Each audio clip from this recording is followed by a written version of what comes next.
കർത്താവിലേറ്റവും പ്രിയപ്പെട്ട സഹോദരങ്ങളെ, കൃപാഭിഷേകത്തിൻ്റെ ശുശ്രൂഷയിലേക്ക് ഞാൻ നിങ്ങൾ ഓരോരുത്തരെയും സ്വാഗതം ചെയ്യുന്നു.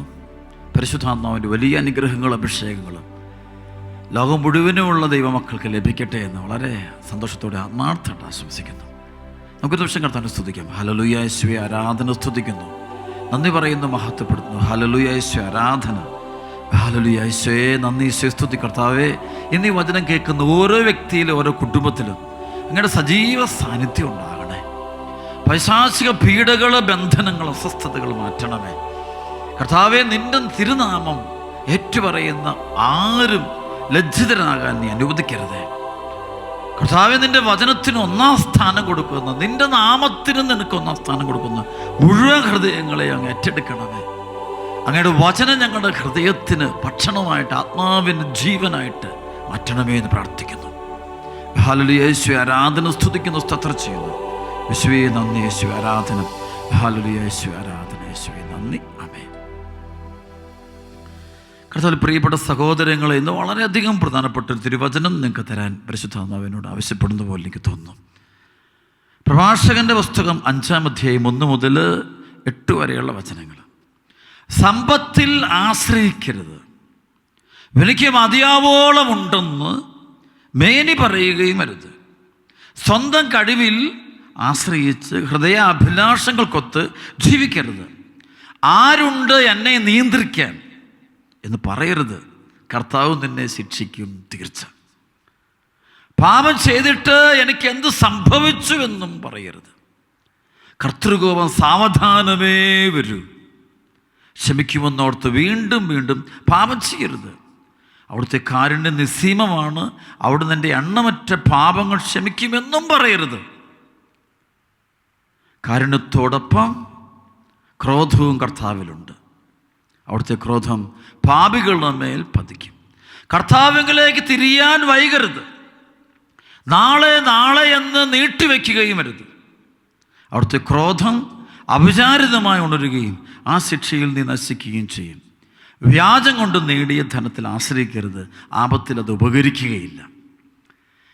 പ്രിയപ്പെട്ട സഹോദരങ്ങൾ, ഈ വചനം മുഴുവൻ പറയുന്നത് ഒറ്റ കാര്യത്തിൽ, സമ്പത്തിനെ ആശ്രയിക്കരുത്, പണത്തെ ആശ്രയിക്കരുത്. മനുഷ്യന് ദൈവത്തിൽ നകലുന്നതും സഹോദരങ്ങൾ നടുന്നതും പക്ഷെ കുടുംബ ബന്ധങ്ങൾ പോലും തകരുന്നതിൻ്റെയും പിന്നിലും ഒറ്റ കാരണമുള്ളൂ: പണം. പണത്തോട് അമിതമായ ബന്ധമുണ്ടാകുമ്പോൾ, പണം, പേര്, പെരുമ, പ്രശസ്തിക്ക് ബന്ധം കൂടുമ്പോൾ നിനക്ക് നഷ്ടപ്പെടുന്നതൊന്നാണ് ദൈവത്തെ നഷ്ടപ്പെടും. ചിലപ്പോൾ ഭാര്യയെ നഷ്ടപ്പെടും, ഭർത്താവിനെ നഷ്ടപ്പെടും, മക്കളെ നഷ്ടപ്പെടും, നിത്യജീവൻ നഷ്ടപ്പെടും, ഒരുപക്ഷെ എല്ലാം തന്നെ നഷ്ടപ്പെടും. പണത്തിന് ഒന്നാം സ്ഥാനം കൊടുക്കരുത്. അത് ജീവിതത്തിൻ്റെ അടിത്തറ ഇളക്കുമെന്നുള്ളത് കാര്യം യാതൊരു സംശയമില്ല. യാക്കോബ് ലേഖനം 5-ാം അധ്യായം 1 മുതൽ ഉള്ള വചനം പവർഫുള്ളാണ്. ധനവാന്മാരെ, നിങ്ങൾക്ക് സംഭവിക്കാനിരിക്കുന്ന ദുരിതങ്ങളെ ഓർത്ത് ഉച്ചത്തിൽ നിലവിളിക്കുവിൻ.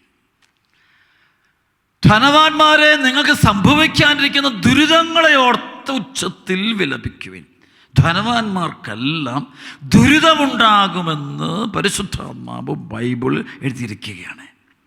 പണത്തിന് അമിതമായ സ്ഥാനം, ഒന്നാം സ്ഥാനം. അതിനുവേണ്ടി ജീവിക്കുന്നവര് പണം പണം പണം പണം, സമ്പത്ത്, ബിസിനസ്, കൃഷിയിടം, ജോലി, ഇതിനൊന്നാം സ്ഥാനം കൊടുക്കുന്നവർക്ക് ദുരിതമുണ്ടാകും, ദുരിതങ്ങൾ കൂടുമെന്ന് പരിശുദ്ധാത്മാവ് ബൈബിളിൽ വ്യക്തമായിട്ട് എഴുതി വച്ചിരിക്കുന്നു. തെസ്സലോനിക്ക തിമോത്തിയോസിൻ്റെ ലേഖനത്തിൽ 2 തിമോത്തിയോസ് 1 തിമോത്തി 6-ാം അധ്യായത്തിൻ്റെ 5 മുതൽ 10 വരെയുള്ള വചനം. ദുഷിച്ച മനസ്സുള്ളവരും സത്യബോധമില്ലാത്തവരും ദൈവഭക്തി ധനലാഭത്തിനുള്ള മാർഗമാണെന്ന് കരുതുന്നവരുമായ മനുഷ്യർ തമ്മിലുള്ള തുടർച്ചയായ വാദകോലാഹലങ്ങളും ഇതിൻ്റെ ഫലമത്രേ. ഈ വാദകോലാഹലങ്ങൾ മുഴുവൻ്റെയും കാരണം പണം, സ്ഥാനമാനം, പേര്, പ്രശസ്തി, പെരും. ഇതിൻ്റെ പിന്നാലെ അതിനുവേണ്ടി ജീവിക്കുന്നവർ ഭയങ്കര അസ്വസ്ഥ. അവർക്ക് ഉറക്കമില്ല. കാരണം 24 മണിക്കൂറും അവരിതാണ് ഇവിടെ മനസ്സിനെ കീഴ്പ്പെടുത്തിയിരിക്കുന്ന സംഭവം. അതുകൊണ്ട് വചനം പറയാണ് 1 തിമോത്തി 6:6, ഉള്ളത് കൊണ്ട് തൃപ്തിപ്പെടുന്നവന് ദൈവഭക്തി വലിയൊരു നേട്ടമാണ്. ഉള്ളത് കൊണ്ട് തൃപ്തിപ്പെടുക, ഇത് ആർക്കൊന്നുമില്ലതേ. അവനുള്ളത് കൊണ്ട് തൃപ്തിപ്പെടില്ല, അത് തൃപ്തി അതില്ല. അടുത്ത വചനം പറയാണ്, കാരണം നാം ഈ ലോകത്തിലേക്ക് ഒന്നും കൊണ്ടുവന്നിട്ടില്ല, ഇവിടെ നിന്നൊന്നും കൊണ്ടുപോകാനും നമുക്ക് സാധിക്കുകയില്ല. ഭക്ഷണവും വസ്ത്രവും ഉണ്ടെങ്കിൽ അതുകൊണ്ട് നമുക്ക് തൃപ്തിപ്പെടാം. ധനവാന്മാരാകണമെന്ന് ആഗ്രഹിക്കുന്നവർ പ്രലോഭനത്തിലും കെണിയിലും മനുഷ്യനെ അധപ്പതനത്തിലേക്കും നാശത്തിലേക്കും തള്ളിയിടുന്ന നിരവധി വ്യാമോഹങ്ങളും നിപതിക്കുന്നു. എന്തെന്നാൽ ധനമോഹമാണ് എല്ലാ തിന്മകളുടെയും അടിസ്ഥാന കാരണം. ധനമോഹത്തിലുള്ള പലരും വിശ്വാസത്തിൽ നിന്ന് വ്യതിചലിച്ചു പോകാനും ഒട്ടേറെ വ്യഥകളാൽ തങ്ങളെ തന്നെ മുറിപ്പെടുത്താനും ഇടയായിട്ടുണ്ട്. ഇവിടെയും ബൈബിൾ പറയുന്നത് ധനമോഹത്തിലൂടെ പലരും വിശ്വാസത്തിൽ നിന്ന് ദൈവത്തിൽ നിന്ന് അകന്നു പോകാനും, കുമ്പസാരം തീർന്നു, കുർബാനയില്ല, വിവാഹങ്ങളൊക്കെ അവൻ്റേതായ രീതിയിലുള്ള വിവാഹങ്ങളാണ്, മക്കൾ ജനിക്കുന്നത് അത് അവൻ്റെ രീതി, അവൻ്റെ ചിന്താഗതി, അവളുടെ ചിന്താഗതിയിൽ മക്കൾ ജനിക്കുന്നു, ബന്ധങ്ങൾ അവൻ്റെ ചിന്താഗതിയിൽ. കാരണം പണം തലയിൽ കയറിക്കഴിഞ്ഞാൽ പിന്നെ ഭ്രാന്ത് പിടിക്കുക. അത് പിന്നെ എല്ലാത്തിനെയും അപ്പനെന്നോ അമ്മയൊന്നോ സഹോദരൻ സഹോദരിയെന്നോ മകനെന്നോ മകളെന്നോ ഉദരത്തിൽ കിടക്കും, അതിനൊന്നും പിന്നെ വിലയില്ല.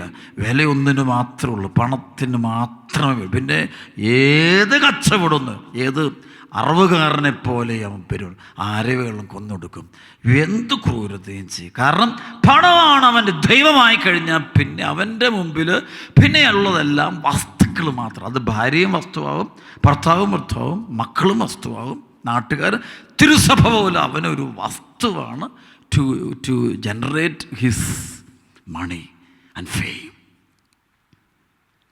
അപ്പോൾ അതിനെ പറയും, എന്തെന്നാൽ ധനമോഹമാണ് എല്ലാ തിന്മകളുടെയും അടിസ്ഥാനം. കാരണം പൗലോസ്ലീഹത്തിന്റെ ജ്ഞാനത്തിൽ പരിശുദ്ധാത്മാവ് പറയുകയാണ്, ധനമോഹമാണ്. ധനമോഹം എല്ലാ തിന്മകളുടെയും അടിസ്ഥാന കാരണം. പരിശുദ്ധാത്മാവിൻ്റെ ബൈബിൾ പരിശുദ്ധാത്മാവിന് തെറ്റുപറ്റില്ല, പരിശുദ്ധാത്മാവിന് തെറ്റുപറ്റില്ല, ദൈവവചനത്തിനകത്ത് തെറ്റുപറ്റില്ല. ദൈവം സംസാരിച്ച ഒരു വചനം പോലും പാഴായി പോകില്ല. അപ്പോൾ ധനമോഹം അതിന് പ്രാധാന്യം കൊടുക്കുന്നതാണ് ഇന്നത്തെ മനുഷ്യൻ്റെ ജീവിതങ്ങളുടെ അപകടങ്ങളുടെ, അനർത്ഥങ്ങളുടെയും തകർച്ചയുടെയും ദുഃഖത്തിൻ്റെയും ഒരുപാട് ആത്മഹത്യകളുടെയും എല്ലാത്തിനും കൊലപാതകം, ആത്മഹത്യ, ബിസിനസ് എല്ലാം അത് പണത്തിന് വേണ്ടിയാണ്. അപ്പോൾ അവിടെ എല്ലാം ചില കുഞ്ഞുങ്ങളുടെ വീട്ടിൽ മാതാപിതാക്കളോട് ചില പൈസ ചോദിച്ചു, കിട്ടിയില്ല. അപ്പോൾ പണത്തിന് വേറെ മാർഗം കണ്ടുപിടിക്കുന്നു, അവൾ വേറെ മാർഗം കണ്ടു, ഇവൻ വേറെ പണം ദൈവമായിട്ട് മാറി. യഥാർത്ഥ ദൈവം മനുഷ്യന് ആ ദൈവവുമായിട്ട് അവന് ബന്ധപ്പെടാൻ പറ്റാതെ പോയി കഴിഞ്ഞാൽ പിന്നെ യഥാർത്ഥമല്ലാത്തൊരു വേറെ ദൈവമുണ്ട്, മാമോൻ, പണം. അപ്പം അതിനെ ആയിരിക്കും ആ നിമിഷം മുതൽ ആ വ്യക്തിയെ ആരാധിക്കുകയും സ്നേഹിക്കുകയും ചെയ്യാൻ പോകുന്നത്. അതോടെ അവൻ്റെ ജീവിതത്തിൻ്റെ അവൻ പിന്നെ വേറെ രീതിയിലോട്ട് മാറുകയാണ്. അവൻ്റെ മുമ്പിൽ ഒരാത്മീയ മനുഷ്യനും വിലയില്ല, ഒരു വരങ്ങൾക്കും വിലയില്ല. ബൈബിളുണ്ട് 1 കൊറിന്തോസ് 2:14, ലൗകിക മനുഷ്യന് ദൈവാത്മാവിൻ്റെ ദാനങ്ങൾ ഭോഷത്വമാകയാൽ അവനത് സ്വീകരിക്കുന്നില്ല. ലൗകിക മനുഷ്യന് ദൈവാത്മാവിൻ്റെ ദാനങ്ങൾ ഭോഷത്വമാകയാൽ അവന് സ്വീകരിക്കുന്നില്ല. സ്വീകരിക്കില്ലവൻ ആത്മീയതയോ വിശ്വാസമോ വിശുദ്ധി എന്ന് പറഞ്ഞാൽ അതൊക്കെ പഴഞ്ചൻ സംഭവമായിട്ടേ കാണുള്ളൂ. പ്രാർത്ഥന ചെയ്ത് വെറും പഴഞ്ചൻ കാര്യങ്ങളാണ്. വിശ്വാസമോ മാലാകയോ ഒന്നിനും അവന് വിശ്വാസമില്ല, ഒന്നുമില്ല. അവനാകെയുള്ളത് പിന്നെയുള്ളത് പണം മാത്രമേ ഉള്ളൂ. അതുകൊണ്ടുള്ള പേരും അവനുള്ള പെരുമയും അതിനവൻ ന്യായീകരണങ്ങൾ, പണം സൂക്ഷിക്കാനുള്ള അവനുള്ള അറപ്പുരകൾ ഉണ്ടാക്കുക. പണം സൂക്ഷിക്കാൻ ചില അറപ്പുരകൾ വേണം. അപ്പോൾ അതിൻ്റെ ചില പഠനങ്ങളും ചില കാഴ്ച അതിനെ ജസ്റ്റിഫൈ ചെയ്യുന്ന ഒരുപാട് കാര്യങ്ങളും നിരത്തി വെക്കും. കാരണം അവൻ്റെ ബന്ധനമാണത്.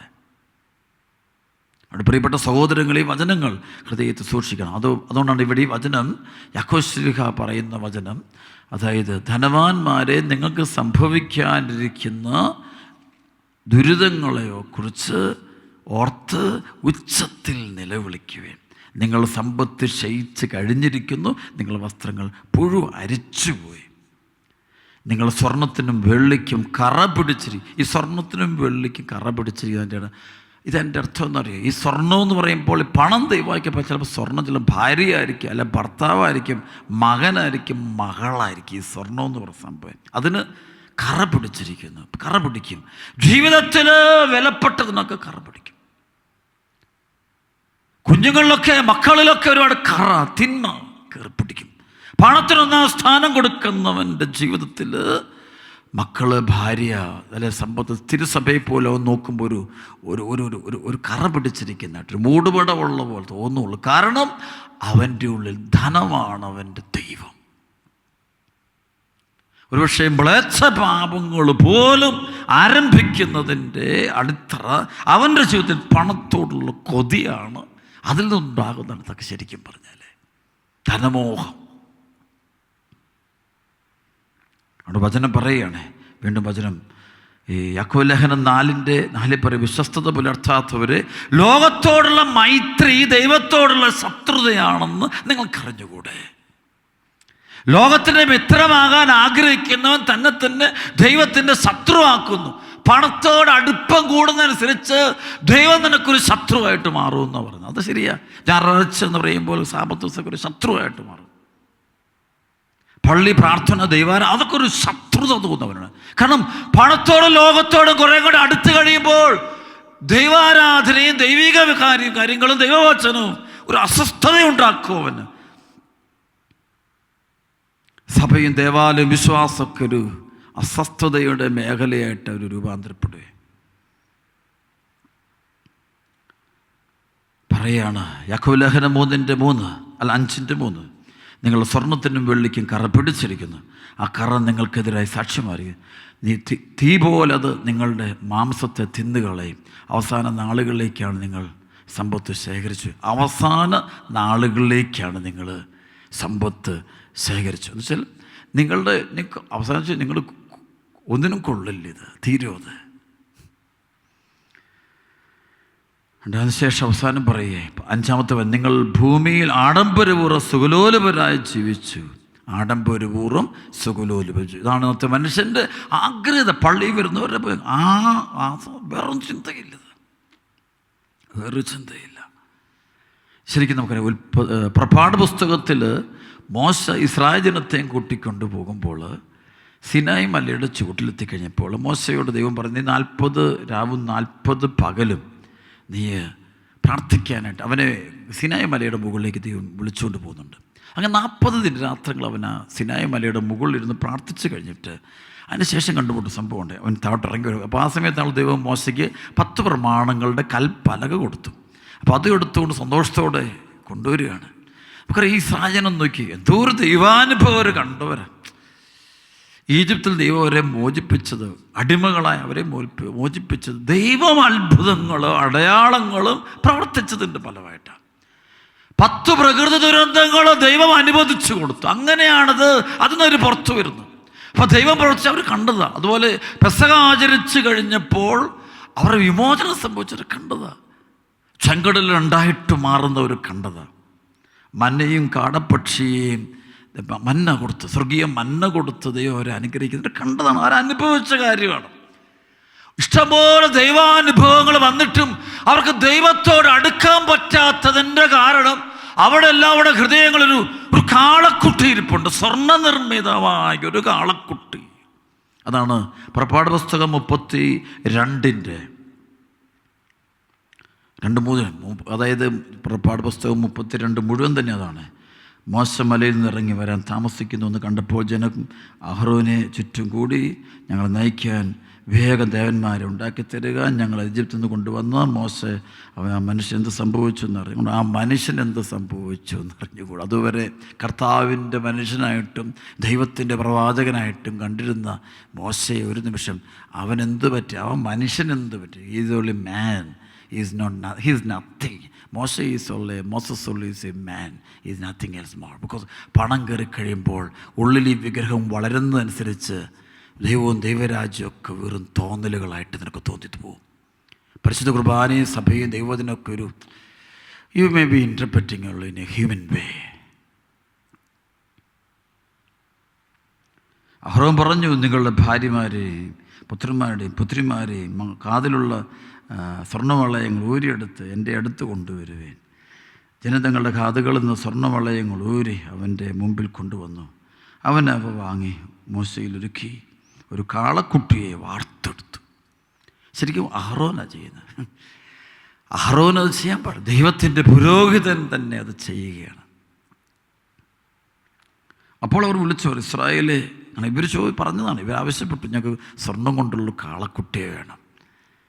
ഒരുപക്ഷെ ഇത് ഈജിപ്തിലെ ദേവന്മാരിൽ ഒന്നായിരുന്നു ഒരുപക്ഷെ ഈ കാളക്കുട്ടി. ഇവിടെ സ്വർണ്ണ നിർമ്മിതമായ കാളക്കുട്ടി. ജീവിതം മുഴുവൻ കൊടുക്കുകയാണ് പണത്തിന്. ഈ കാളക്കുട്ടിക്ക് മുഴുവൻ കൊടുക്കുക, ഒന്നാം സ്ഥാനം കൊടുക്കുക. അപ്പോൾ അവർ വിളിച്ചു പറഞ്ഞു, ഇസ്രായേലെ, ഇതാ ഈജിപ്തിൽ നിന്ന് നിന്നെ കൊണ്ടുവന്ന ദേവന്മാർ. ഇസ്രായേലെ, ഇതാ ഈജിപ്തിൽ നിന്ന് നിന്നെ കൊണ്ടുവന്ന ദേവന്മാർ. അതായത് വിമോചനം എന്നത്, രക്ഷപ്പെട്ടത് ദൈവകരം കൊണ്ടൊന്നുമല്ല, ഈ കാളക്കെട്ടി പോകുന്നതാണ്. അല്ലെങ്കിൽ നീ രക്ഷപ്പെട്ടത് ദൈവാനുഗ്രഹം കൊണ്ട്, തന്നെ പണം കൊണ്ടാണ്. എൻ്റെ പ്രശ്നം തീർത്തത്, എൻ്റെ ദാരിദ്ര്യം മാറ്റിയത് ഞാൻ കഷ്ടപ്പെട്ടുണ്ടാക്കിയ പണമാണ്, പണം കൊണ്ടാണ് എൻ്റെ ജീവിതത്തിലെ വിജയങ്ങളെന്ന് ഒരു നിമിഷം ഇസ്രായേൽക്കാർ പറയുകയാണ്. ഇസ്രായേലേ, ഇതാ ഈജിപ്തിൽ നിന്ന് നിന്നെ കൊണ്ടുവന്ന ദേവന്മാർ. മോശമല്ല, ഒന്നുമല്ല, മോശയല്ല കൊണ്ടുവന്നത് ഈ പറഞ്ഞ പണമാണ്. ഇതെല്ലാവരും അതല്ലേ. എൻ്റെ കുടുംബം വളർന്നു, അതൊക്കെ ഞങ്ങൾക്ക് മക്കൾ അമേരിക്കയിൽ പോയി ജോലി ചെയ്ത് വെച്ചു. അതുകൊണ്ടാണ് അവർ നല്ല പഠിച്ചു, ഞാൻ അവർക്ക് നല്ല വിദ്യാഭ്യാസം കൊടുത്തു, അവർക്ക് നല്ല പ്രൊഫഷണൽ സംഭവം കൊടുത്തു, നല്ല സാഹചര്യം കൊടുത്തു. അതുകൊണ്ടാണ് അവർ വളർന്നത്. അല്ല, ദൈവമൊന്നുമല്ല. മോശയും അഹ്റോനും, അല്ലെങ്കിൽ മോശയും കർത്താവിൻ്റെ പെസഹായും, അല്ലെങ്കിൽ മോശയുടെ വടി, കർത്താവിൻ്റെ കൃപ, ഇതൊന്നുമല്ല അവിടുത്തെ പ്രശ്നം. തമാശ ഒക്കെ അവന് വെറും തമാശ, വെറും കോമിക്കാണ്. ഉള്ളിൻ്റെ ഉള്ളിൽ ദൈവരാജ്യത്തിൻ്റെ കാഴ്ചപ്പാട് തന്നെ മാറിപ്പോവുക. ദൈവരാജ്യത്തെക്കുറിച്ചുള്ള കാഴ്ചപ്പാട് തന്നെ മാറിപ്പോവുക. ദൈവം ആരാധന, ദൈവത്തെക്കുറിച്ചുള്ള തോട്ട്സ് പോലും മാറിപ്പോവുക. അത് കണ്ടപ്പോൾ അഹ്റോൻ കാളക്കുട്ടിയുടെ മുമ്പിലൊരു ബലിപീഠം പണിതിട്ട് പ്രകാരം പ്രഖ്യാപിച്ചു, നാളെ കർത്താവിൻ്റെ ഉത്സവ ദിനമായിരിക്കും. കാളക്കുട്ടിയുടെ മുമ്പിൽ ബലിപീഠം പണിതിട്ട് കർത്താവിൻ്റെ ഉത്സവ ദിനമായിരിക്കും എന്നാണ്. പണത്തിൻ്റെ മുമ്പിൽ കിടന്ന് എല്ലാം കാണിച്ചിട്ട് ദൈവത്തിൻ്റെ ദിവസമാണെന്ന് പറയുകയും, അത് നമ്മുടെ എന്തൊരു രസമാണ്. രണ്ടും കൂട്ടിച്ചേർത്ത് കൊണ്ടുപോകാൻ നോക്കുക. അഹ്റോൻ ചെയ്യുന്നത് രണ്ടും കൂടെ കൂട്ടിച്ചേർത്ത് കൊണ്ട് നാളെ കർത്താവിൻ്റെ ദിനമായിരിക്കും. അവർ പിറ്റേന്ന് അതിരാവിലെ ഉണർന്ന് പിന്നെ കുറേ സംഭവങ്ങളുണ്ട്. അവർ തീറ്റയും കുടിയും കഴിഞ്ഞ് അവർ വിനോദങ്ങൾ ഏർപ്പെട്ടു എന്ന് പറയും. പിറ്റേ ദിവസം വിനോദങ്ങളും ആർഭാടങ്ങൾ ആഘോഷങ്ങൾ തുടങ്ങി. അവർ കണച്ചാൽ പണമാണ്. പണം ദൈവമായി കഴിഞ്ഞ പിന്നെ അവരുടെ ആഘോഷവും സംഭവമൊക്കെ തുടങ്ങിയ. പിന്നീട് നമുക്കറിയാം, മോശ ഇതാണ് തവിടുപൊടിയാക്കി നശിപ്പിച്ച് അത് കളയുന്ന സംഭവമുണ്ട്. ഏതോ എൻ്റെ പ്രിയപ്പെട്ട സഹോദരങ്ങളെ, ഞാൻ പറഞ്ഞു വരുന്നത് മറ്റൊന്നുമല്ല, പണത്തിനൊന്നാം സ്ഥാനം കൊടുത്തതാണ് ഇന്നത്തെ ലോകത്തിൻ്റെ അപകടം. പണം അവനെ രക്ഷിക്കുമെന്ന് കരുതുകയാണ്. പണം അവൻ്റെ ജീവിതത്തിന് വളർച്ചയും പേരും പെരുമയും കൊടുക്കുമെന്ന് കരുതുക. പണം ഉണ്ടെങ്കിലേ മറ്റുള്ളവർ അംഗീകരിക്കുകയുള്ളൂ. 10 കാശുണ്ടെങ്കിലേ ആളുകൾ നമ്മളൊക്കെ നോക്കുകയുള്ളൂ. നമുക്കൊരു നിലവാരം വേണ്ടേ, ഒരു ഉയർച്ച വേണ്ടേ, ഒരു ഭൗതിക വളർച്ച. ഇതാണ് ദൈവാനുഗ്രഹം എന്നുപോലും തെറ്റിദ്ധരിക്കുന്ന ഒരുപാട് പേരുണ്ട്. കാൽവരി കുരിശിൽ നമ്മുടെ കർത്താവ് നഗ്നനായിട്ട് കിടക്കുമ്പോൾ, ആ കുരിശിൽ അവൻ നോക്ക് വേണ്ടി നമ്മുടെ പാപങ്ങൾക്ക് പരിഹാരം ബലിയർപ്പിച്ച് കിടക്കുമ്പോൾ അവിടെ അവൻ്റെ ഒന്നുമില്ല. പക്ഷെ അവൻ്റെ വിലയുള്ളത് അവന് ദൈവവും പിതാവായ ദൈവവുമായിട്ട് ബന്ധമുണ്ട്. ഒരു കാര്യം എടുത്ത്, ഈ ഭൂമിയിൽ ഏറ്റവും കൂടുതൽ വിലയുള്ളത് പണമുള്ളവനല്ല, ദൈവവുമായിട്ട് ബന്ധമുള്ളവനാണ്. ദൈവമുള്ളവനാണ് വിലയുള്ളത്. ദൈവ സാന്നിധ്യം അനുഭവിക്കുന്നവനാണ് വിലയുള്ളത്. വേറെ ആർക്കും വിലയില്ല. അത് കുറേ കഴിയും മനസ്സിലാവും. ഇതെല്ലാം വെറും ഈ മായകളാണ്. പണം, പേര്, പ്രശസ്തിയൊക്കെ വെറും മായകൾ. അതുകൊണ്ട് ജീവിതം തന്നെ നശിപ്പിക്കുന്നൊരു മേഖലയാണ് ധനാസക്തി, പണത്തോടുള്ള കൊതി. അത് നീങ്ങാൻ നമുക്ക് ആഗ്രഹിച്ച് പ്രാർത്ഥിക്കാം. ഫിലിപ്പി ലേഖനം 3:19-20 പറയുന്നുണ്ട്, ഉദരമാണ് അവരുടെ ദൈവം. വിളച്ചകരമായ കാര്യങ്ങളിൽ അവർ ആനന്ദം അനുഭവിക്കും, അല്ലെങ്കിൽ മിളച്ചവനായ അഭിമാനം കൊള്ളും. മിളച്ചകരമായ കാര്യങ്ങൾ അവർ അഭിമാനം കൊള്ളുന്നു. എന്നാൽ നമ്മുടെ പൗരത്വം സ്വർഗത്തിലാണ്. അവിടെ നിന്നും കർത്താവ് യേശുവിനെ നമ്മൾ കാത്തിരിക്കുന്നു. ഈശോയിലേക്ക് തിരിയുക, ഈശോയിലേക്ക് നമ്മുടെ ജീവിതം മുഴുവൻ മാറുക, യേശുവിലേക്ക് മാത്രമായിട്ട് തിരിയട്ടെ. അപ്പോൾ വലിയ കൃപ. അതുകൊണ്ട് ധനാമോഹം എന്നുള്ള പിശാച് ഉള്ളിൽ നിന്ന് ഇറങ്ങിപ്പോയി അവിടെ ഉദ്ധിതനായ ഈശോയെ നമുക്ക് സ്ഥാപിക്കേണ്ടതായിട്ട് സ്വർണം കൊണ്ടുള്ള കാളക്കുട്ടി എടുത്ത് കളയുക, മനസ്സിലുള്ള അത് മാറിയിട്ട് ആ ഒരു സ്ഥാനം, ആ ഒരു നമ്മൾ അതിന് കൊടുക്കുന്ന ഒരു ഒരു ആദരവും ബഹുമാനത്തിന് പണത്തിന് കൊടുക്കുക, അതിൻ്റെ 10 മടങ്ങ് ഈശോയ്ക്ക് കൊടുക്കാൻ നമുക്കിടയാകട്ടെ. അതിൽ വലിയ കൃപ കർത്താവ് തരട്ടെ. ഇന്ന് ഡെലിവറൻസിൻ്റെ ആരാധന സമയത്ത് പരിശുദ്ധാത്മാവിൻ്റെ അതിശക്തമായ പ്രവർത്തനം നിങ്ങളുടെ കുടുംബത്തിനും സമൂഹത്തിനും സംഭവിക്കട്ടെ എന്ന് പ്രാർത്ഥിക്കുന്നു. പിതാവിൻ്റെയും പുത്രൻ്റെയും പരിശുദ്ധാത്മാവിൻ്റെയും നാമത്തിൽ ആമേൻ.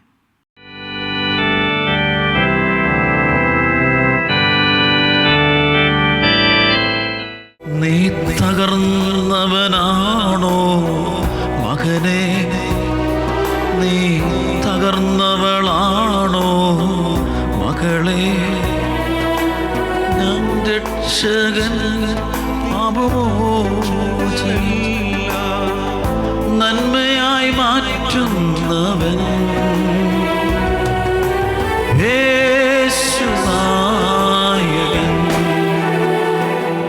നീ തകർന്നവനാണോ മകനെ, നീ തകർന്നവനാണോ മകളെ, ഞാൻ നിന്റെ രക്ഷകൻ, നിന്റെ തകർച്ചകളെല്ലാം നന്മയായി മാറ്റുന്നവൻ യേശുനായകൻ. നീ തകർന്നവനാണോ മകനെ, നീ തകർന്നവളാണോ മകളെ, ഞാൻ നിന്റെ രക്ഷകൻ, നിന്റെ തകർച്ചകളെല്ലാം നന്മയായി മാറ്റുന്നവൻ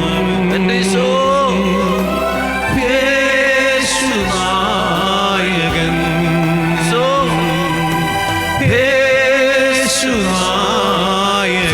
ഉയർത്തി ആരാധന ആരാധന ആരാധന, ഹല്ലേലൂയ ആരാധന ആരാധന, ഹല്ലേലൂയ. കർത്താവേ, ഞങ്ങളെ കാണണമേ, വേദന കാണണമേ, ദുഃഖങ്ങൾ അറിയണമേ, പകർച്ചകൾ അറിയണമേ, ദുരിതങ്ങൾ അറിയണമേ. കർത്താവേ, നിന്റെ കൈകൾ നീട്ടണമേ, ഈശോയെ ഏറ്റെടുക്കണമേ. സങ്കീർത്തനം 142, 2-3. അവിടുത്തെ സന്നിധിയിൽ ഞാൻ എൻ്റെ ആവലാദികൾ ചൊരിയുന്നു, എൻ്റെ ദുരിതങ്ങൾ ഞാൻ അവിടുത്തെ മുമ്പിൽ നിരത്തുന്നു. ഞാൻ തളരുമ്പോൾ എൻ്റെ വഴി അങ്ങ് അറിയുന്നു. ഞാൻ നടക്കുന്ന വഴികളിൽ അവരെനിക്ക് കെണി വെച്ചിരിക്കുന്നു. ഞാൻ വലതുവശത്തേക്ക് നോക്കി കാത്തിരുന്നു, എന്നാൽ ആരും എന്നെ ശ്രദ്ധിക്കുന്നില്ല. ഒരു രക്ഷാകേന്ദ്രവും എനിക്ക് അവശേഷിക്കുന്നില്ല. ആരും എന്നെ പരിഗണിക്കുന്നുമില്ല. കർത്താവേ, ഞാൻ അങ്ങയോട് നിലവിളിക്കുന്നു. അങ്ങാണ് എൻ്റെ അഭയം. ജീവിക്കുന്നവരുടെ നാട്ടിൽ എൻ്റെ അവകാശം അങ്ങാണെന്ന് ഞാൻ പറഞ്ഞു. എൻ്റെ നിലവിളി കേൾക്കണമേ, ശ്രദ്ധിക്കണമേ. കരങ്ങൾ ഉയർത്തി സ്തുതിക്കട്ടെ. ഈശോയെ എന്ന് വിളിക്കുന്നു.